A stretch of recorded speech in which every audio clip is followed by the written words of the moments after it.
चलतु आज बनैबा माछ मसला से गोटे केजी रोई माछ को भल भाव धोईकी से हलदी लुण गोटे चामच सरिष तेल दे भल भाव गोलई नहीं कड़े गरम करी सरिष तेल पकईबा से माछ पीस को भल भाव ओलट पालट करी लाइट गोल्डन कलर है पर्यंत भाजी नेबा। माछ दुई पट गोल्डन कलर हो गलानी एबे ताको बाहर करनेबा।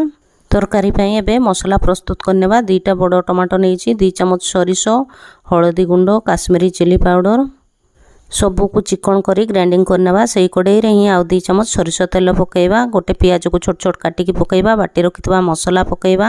अदा रसुण जीरा पेस्ट पकईबा। स्वाद अनुसार लुण दे भल भाव गोलई नेबा। मसला भल भाव कषि हो गलानी एबे ग्रेवी पई पानी दे देबा। ग्रेवी टिके फुटी गला परे माछ पीस सब पकई 2 मिनिट पई कवर कर देबा। 2 मिनिट फुटी गला परे देखंतु एबे हमर माछ मसला रेडी हो जाईछि। मु एठारे अदा रसुण जीरा पेस्ट वीडियो रे देखै पारिनी।